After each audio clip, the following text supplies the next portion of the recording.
Hi friends, ఈరోజు మొక్కజొన్న కారం గారెలు ఇంకా తీయటి గారెలు ఎలా చేసుకోవాలో ఈ వీడియోలో చూద్దాం. ఫస్ట్ మొక్కజొన్న తీసుకొని ఇలా వలుచుకొని మిక్సీ గిన్నెలో వేసుకొని మెత్తగా పేస్ట్ చేసుకొని ఒక బౌల్లో వేసుకోండి. ఇప్పుడు కారం గారెల కోసం అని కొంచెం పిండి వేరే బౌల్లో తీసుకొని కొంచెం కరివేపాకు కొత్తిమీరాకు వేసుకోండి. ఇప్పుడు ఒక మిక్సీ గిన్నెలో 6 పచ్చిమిర్చి, కొంచెం జీలకర్ర, 2 వెల్లుల్లిపాయ రెబ్బలు వేసుకొని ఇలా కచ్చాపచ్చాగా పేస్ట్ చేసుకొని అదే పిండిలో వేసుకొని రుచికి సరిపడా సాల్ట్ కూడా వేసుకొని ఇలా బాగా కలుపుకోండి. ఇలా కలుపుకున్న పిండిని కొద్ది కొద్దిగా తీసుకొని ఒక కవర్ పైన ఆయిల్ రాసి ఆయిల్ పైన పిండి పెట్టుకొని ఇలా గారెలాగా చేసుకొని వేడి వేడి ఆయిల్లో ఒక్కొక్కటిగా వేసి ఇలా డీప్ ఫ్రై చేసుకోవడమే అండి.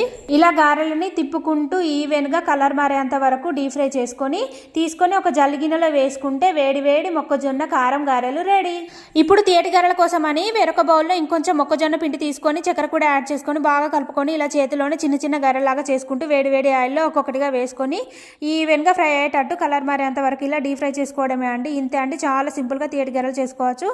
మరిన్ని వీడియోస్ కోసం నా ఛానల్ సబ్స్క్రైబ్ చేసుకోండి.